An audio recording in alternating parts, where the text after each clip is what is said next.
Secundaria segundo grado. Ciencias y tecnología. Física. El modelo atómico. Reconocer las aportaciones de diversos científicos en la explicación de la estructura del átomo. Bienvenidas y bienvenidos a la programación de Aprende en Casa, una propuesta pedagógica de la Secretaría de Educación Pública para mejorar los aprendizajes. La asignatura Ciencias y Tecnología Física presenta a las alumnas y los alumnos de segundo grado el título de la sesión El modelo atómico. Les recomendamos compartir estos contenidos en familia para fomentar el trabajo colaborativo. Incorporen notas, reflexiones, trabajos y actividades en su carpeta de experiencias. De este modo podrán mostrarlos a sus docentes al regresar a clases. En esta sesión conocerán cómo se ha conformado el modelo del átomo para explicar de qué está hecha la materia. Como saben, en la elaboración de la teoría atómica han participado científicos de distintas épocas, cuyas aportaciones han permitido avanzar en su conocimiento. El científico inglés John Dalton, en los primeros años del siglo XIX, consideraba que el átomo era una partícula pequeñísima similar a una esfera sólida que no podía dividirse, con características diferentes según el material del que provenía y que podían combinarse con otros átomos de distintos tipos para formar la variedad de materia existente. De estas ideas surgieron otras interrogantes acerca de cómo estaban formados los átomos. Mediante investigaciones de muchos científicos, se dedujo la existencia de componentes aún más pequeños. Además de Dalton, ¿saben qué otros científicos propusieron nuevas ideas y modelos del átomo? Les invitamos a observar el siguiente video en el que se presenta un panorama de los avances en la estructura del átomo y los modelos que le explican. Hola, ¿sabías que desde la antigüedad el ser humano ha querido saber cuál es la porción más pequeña de la materia? Las múltiples respuestas a esta pregunta dieron origen a diferentes modelos, y estos a una de las teorías científicas más importantes, la teoría atómica. La historia del átomo se gestó hace más de 2000 años, en la antigua Grecia, cuando los filósofos comenzaron a especular sobre la naturaleza de la materia. Durante 21 siglos, estas reflexiones fueron prácticamente abandonadas, hasta que gradualmente, diversos científicos encontraron evidencias de la estructura de la materia. Uno de ellos fue el químico y físico inglés, John Dalton, quien desarrolló el primer modelo científico del átomo. Dalton representó al átomo como una esfera minúscula. Para Dalton, cada elemento estaba formado por átomos iguales entre sí, pero que a su vez eran distintos a los de otro elemento. A mitad del siglo XIX, el modelo de Dalton pues no permitía explicar fenómenos de la naturaleza como las descargas eléctricas o rayos en la atmósfera. Para indagar más en esto, se diseñaron varios experimentos y entre los más famosos se encontraron los realizados con tubos de vidrio al vacío, dentro de los cuales había dos electrodos conectados a una fuente de energía, uno positivo, el ánodo, y otro negativo, el cátodo. Cuando el cátodo se calentaba, producía haces de luz, denominados rayos catódicos. El científico inglés Joseph John Thomson creía que estos rayos eran partículas, y para comprobarlo, expuso el haz de luz a campos eléctricos y magnéticos. Thomson descubrió que los átomos podían separarse al arrancarles las partículas con carga que los conformaban, y denominó a estas partículas electrones. También planteó la idea de que los electrones estaban envueltos por una nube de carga positiva que neutralizaba su carga negativa, y que se distribuía homogéneamente en el átomo. Finalmente, en 1904, Thomson presentó el modelo atómico denominado pastel con pasas, en el cual la región del pastel representa la carga positiva y las pasas a los electrones con carga negativa. Años más tarde, el físico y químico neozelandés Ernest Rutherford verificó experimentalmente si el modelo de su maestro era correcto. Por años, Rutherford estudió unas partículas a las que denominó alfa, que eran emitidas a gran velocidad por ciertos materiales radioactivos. Este investigador bombardeó delgadas laminillas de oro y de otros metales con partículas alfa y observó su trayectoria. La mayor parte de las partículas atravesaban las laminillas sin problema, pero algunas rebotaban casi en la misma dirección de donde provenían, como si fueran repelidas por alguna fuerza, algo que no se pudo explicar con el modelo de Thomson. Rutherford sugirió entonces que la repulsión se debía a que la carga positiva del átomo no se encontraba distribuida homogéneamente, sino localizada en lo que del átomo, mientras que los electrones se encontraban alejados de él, girando a su alrededor y en número suficiente para compensar la carga positiva del núcleo. Así nació el modelo del átomo de Rutherford, con protones, partículas positivas que conformaban el núcleo. Este modelo dio pie a que en 1913 el físico danés Niels Bohr, estudiante de Rutherford, desarrollara otro modelo atómico a partir de las observaciones de fenómenos luminosos, como cuando la luz blanca pasa a través de una gota de agua o de un prisma transparente y se descompone en los distintos colores que la forman. Bohr aplicó los conocimientos derivados de estas observaciones a un átomo de hidrógeno y propuso su modelo atómico, en el cual el electrón giraba en órbitas circulares concéntricas alrededor del núcleo, pero solo en órbitas específicas. Cuando un átomo recibía energía del exterior, entraba en un estado de excitación y absorbía cierta cantidad de esa energía, lo que lo obligaba a pasar a órbitas superiores. Y cuando el electrón salía del estado de excitación, regresaba a órbitas inferiores y desprendía energía que se manifestaba como luz. De acuerdo con Bohr, las órbitas contenían una cantidad de energía. Por esta razón las llamó capas o niveles y las identificó con letras, por ejemplo, K, L, M y N, y en cada nivel ubicó un determinado número de electrones. La teoría de Bohr se ocupó solamente del átomo de hidrógeno, pero otros científicos utilizaron átomos con más electrones. En 1916, Arnold Sommerfeld modificó el modelo atómico de Bohr y planteó que los electrones no solamente se movían en órbitas circulares, sino también de forma elíptica, y que su orientación se debía a la presencia de campos magnéticos, por lo que propuso subniveles de energía.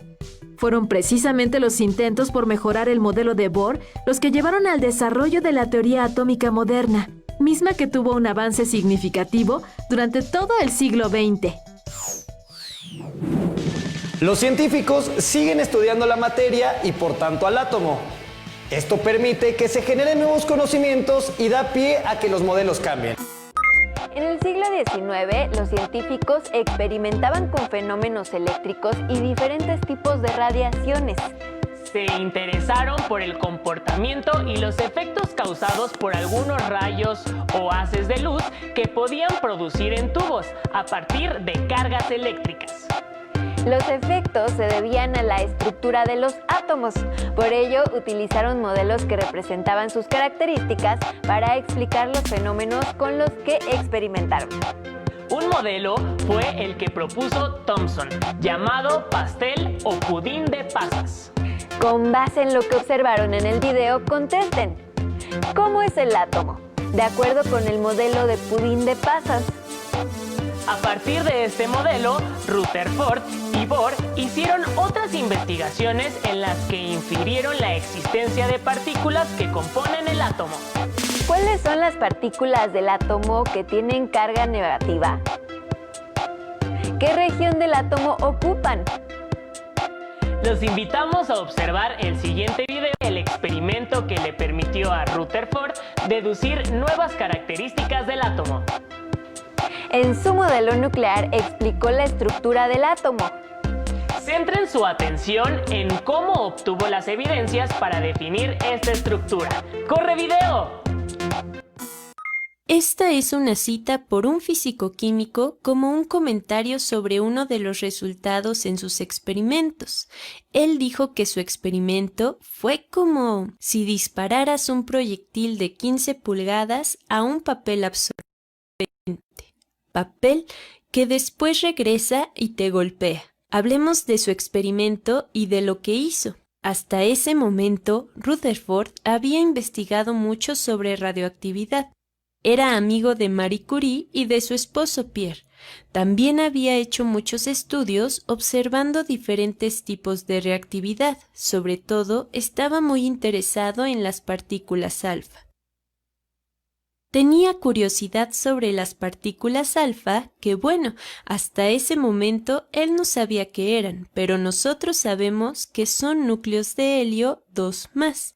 Eso significa que en el núcleo tenemos 2 protones y también tenemos 2 neutrones. Pero no tenemos electrones, por eso tiene una carga 2+. Entonces, primero, Rutherford tomó un poco de radio y lo puso en una caja. Y esta caja tenía un hueco muy pequeño en uno de los lados. Así las partículas radioactivas alfa podían salir de la caja en la dirección que él quisiera. Y después él disparó las partículas alfa hacia una lámina de oro. Una lámina de oro muy delgada. Él hacía este experimento porque estaba muy interesado en ver si podía aprender un poco más sobre la estructura del átomo. Entonces, regresando a la cita, podríamos decir que las partículas alfa son balas, que salen de nuestra pistola de partículas alfa, y la lámina de oro es nuestro papel absorbente.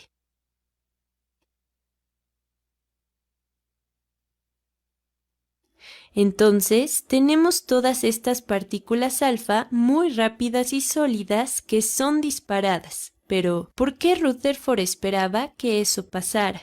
¿Por qué pensaría que las partículas alfa viajarían únicamente hacia la lámina de oro? Bueno, pues en ese momento Rutherford estaba probando el modelo del pudín de pasas. Esto es muy al inicio de la historia, en donde si nosotros fuéramos científicos de la época, sabríamos que J.J. Thomson, otro físico, acababa de descubrir los electrones. Entonces, hasta ese momento, sabíamos que el átomo tiene unas partículas en él, que son muy pequeñas, incluso menos que el 1% de la masa de un átomo de hidrógeno, mucho más pequeñas que un átomo. Y también sabríamos que están cargadas negativamente. Estos son los electrones. Actualmente sabemos que son electrones, pero en ese tiempo J.J. Thomson supo que existían los electrones basándose en los resultados de sus experimentos. Con sus resultados, él propuso que un átomo se ve como un pudín de pasas. Si no saben qué es un pudín de pasas porque no son británicos o simplemente no les gustan los postres, imaginen que esto se parece a una galleta con chispas de chocolate. Entonces, tenemos estas pequeñas partículas cargadas negativamente, que están atrapadas adentro del átomo, pero la mayor parte del átomo está hecha de una especie de sopa, cargada positivamente.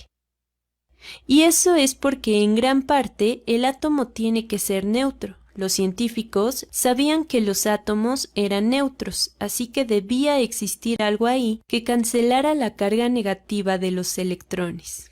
Ahora, como Rutherford pensaba que así se veían los átomos de oro, pudo predecir matemáticamente lo que harían las partículas alfa, y lo que predijo fue que se moverían con esta trayectoria. Incluso podemos usar ecuaciones físicas para analizar el campo eléctrico que es generado por esta sopa, cargada positivamente. Pero resulta que como la carga está distribuida por todo el átomo, el campo es muy débil. Entonces, él pensó que todas las partículas se moverían en esta dirección, y quizá de vez en cuando alguna se desviaría un poco, dependiendo de por dónde pasara la partícula alfa. Así que él pensó que podría existir una ligera desviación, pero en general las partículas se moverían derecho. Aunque bueno, creo que nos podemos adelantar un poco porque ya sabemos que en realidad no ocurrió todo lo que él esperaba. Pero exactamente, ¿qué fue lo que vio Rutherford? Bueno, al disparar las partículas alfa, observó que la mayoría de las partículas pasaron a través, justo como él esperaba. De hecho, la mayoría de las partículas pasaron a través, pero unas cuantas se desviaron un poco, a lo mejor menos de 1 grado, lo suficiente para poder verlas. Pero si él no hubiera tenido tanta curiosidad como químico, tal vez aún ahora pensaríamos que así es como se ve un átomo. Afortunadamente, Rutherford fue muy cuidadoso y también pensó en que quizás sería interesante detectar si las partículas llegaban no solo aquí.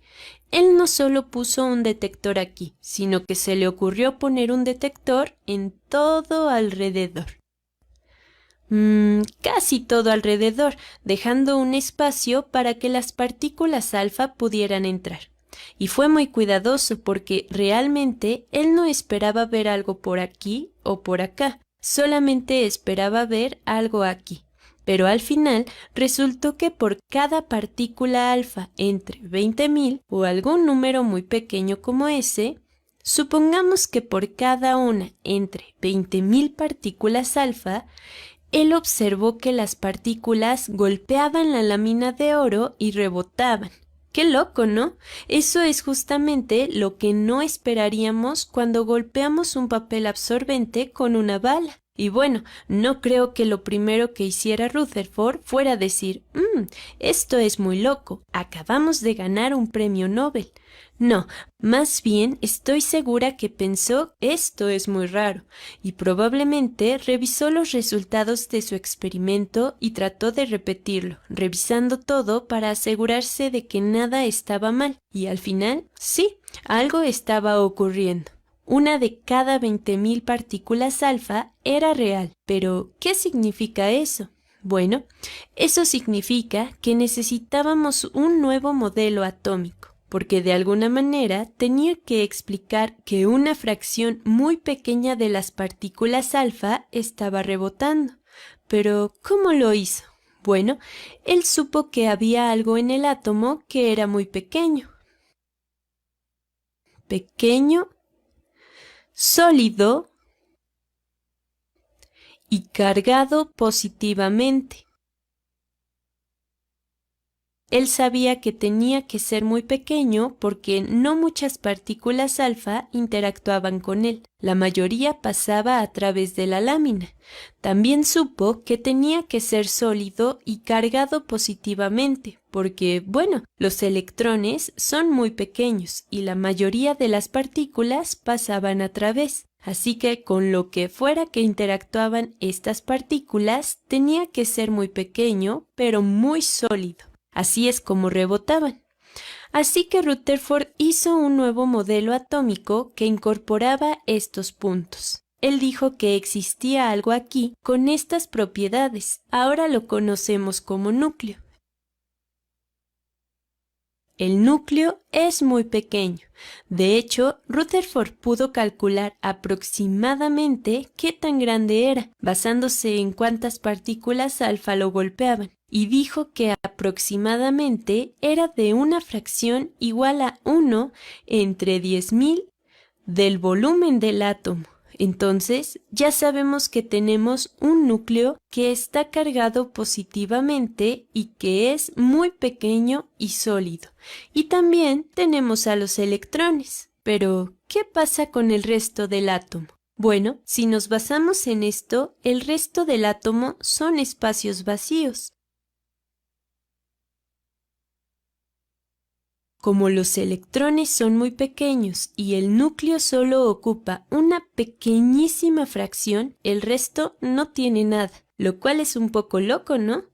Así que basándose en este modelo, Rutherford pudo explicar sus resultados. Pudo explicar que la mayoría de las partículas alfa pasaban a través del átomo, pero que algunas veces una partícula alfa pasaba muy cerca del núcleo, con lo que se desviaba un poco. Pero también, muy rara vez, una partícula alfa chocaba con el núcleo y rebotaba, porque el núcleo es muy denso y está cargado positivamente. Así que repele las partículas alfa que también están cargadas positivamente. A este modelo, no recuerdo si fue Rutherford quien le puso el nombre, pero este es el modelo nuclear. Modelo nuclear. Y observen que es muy parecido a la imagen moderna del átomo que la mayoría conocemos. Pero todavía hay muchas preguntas que aún no son respondidas aquí, como por ejemplo, ¿qué están haciendo los electrones? ¿O dónde están? ¿Dónde están los electrones?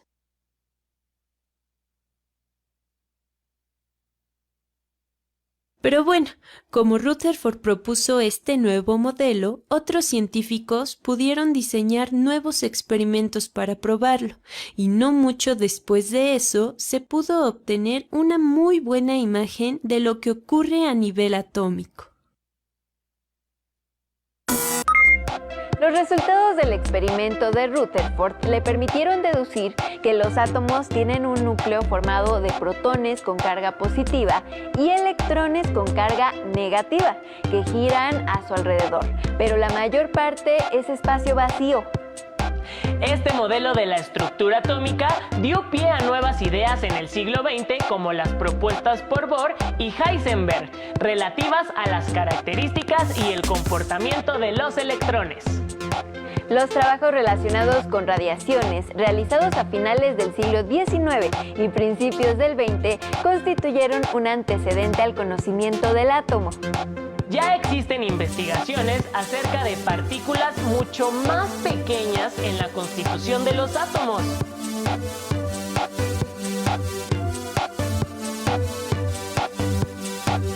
Con base en lo que identificaron, escriban una reflexión acerca de la importancia del experimento de Rutherford.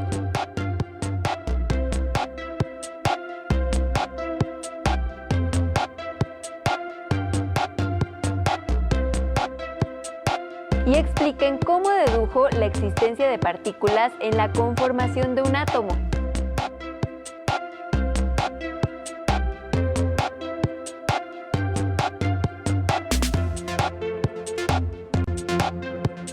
Agreguen las actividades a la carpeta de experiencias.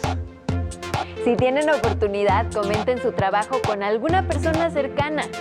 Para saber más sobre este tema, les sugerimos que lean la introducción y el capítulo 1 del libro Pioneros de las Ciencias Nucleares de la colección La Ciencia desde México, del Fondo de Cultura Económica, que pueden encontrar por internet. Hemos llegado al final de esta emisión. No olviden sintonizarnos en otra más de Aprende en Casa. ¡Hasta pronto!